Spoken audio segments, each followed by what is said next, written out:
Hi, my name is Emma, and today we're going to be talking about activation energy. So here are two energy diagrams.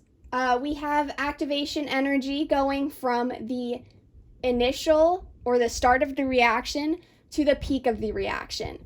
Now, both of these show a different situation where we've got a small activation energy and a large activation energy. Either way, it's still the same. We go from the start of the reaction, and I know this line doesn't look like it. I tried my best. This is the start of the reaction, and it's going all the way to the top. And that's indicating how much energy it takes for the reaction to take place. One way that I like to describe activation energy is if you're a person, you're walking up a hill. The amount of energy it takes you to go from the base of the hill to the peak of the hill is your activation energy, if you were to be a chemical reaction. Now, there are a lot of things we can get from our energy graphs, and a lot of those things are going to be needed to help us calculate activation energy. So, change in energy is one other thing we can get from our graphs, and that's going to be from the start of our reaction to the end of the reaction. And we're not going to calculate it like following a loop. We're just going to go quickest path from the initial energy to the final energy. That's going to be our delta E. For this particular graph, you'll notice that the final energy is less than the initial energy. This means that we have an exothermic reaction. For this, you'll notice that our final energy is greater than our initial energy. This indicates an endothermic reaction. Now, one way that your professors are going to tell you to calculate activation energy is through these two formulas.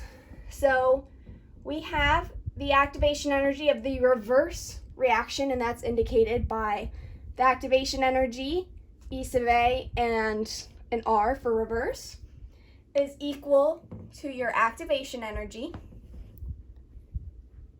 plus the absolute value of your delta E. And that's going to be for your exothermic reactions.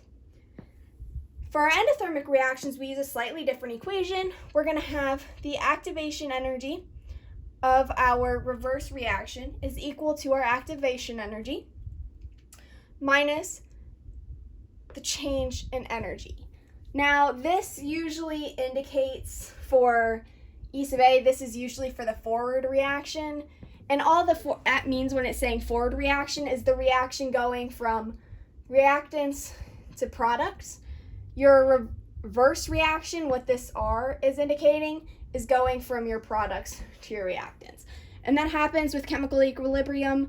Your reactants and products are constantly balancing each other out through reverse and forward reactions. So an example of where we would use this equation is if we want to find our reverse activation energy and we are told our forward activation energy, let's say it's 22 kilojoules. Now, let's say we know that our initial energy, so our starting energy, is 36 kilojoules. Let's also say that our final energy is 10 kilojoules. So one thing that I find easiest and the most helpful is drawing this out, so that way I don't mix up my negative signs. I know which of these equations I'm using. It just makes everything a lot easier. So if I were going to move this down a little bit so you can see, if I were to draw a diagram for this, I know my initial is 36 and I know my final is 10. So that tells me that it's going to look something like this. Your forward activation energy is equal to 22. This is 36. This is 10. That's where all the information is. That's how you would set up a picture or a diagram to help you solve this problem. When it's saying activation energy of the reverse reaction, it's talking about this activation energy, this right here. So the way that I can solve this using this equation is that we know our final energy, or our forward activation energy, is 22 kilojoules per mole. I forgot to write the per mole, but that's kilojoules per mole, plus the absolute value of our change in energy. So our final minus initial, because remember, we're always doing products minus reactants. It's not anything different here. Products, final energy minus reactants, initial energy. So to draw that out, we're going to do 10 minus 36. That gives us negative 26. If you have the absolute value, you know that anything that's negative is just going to be positive.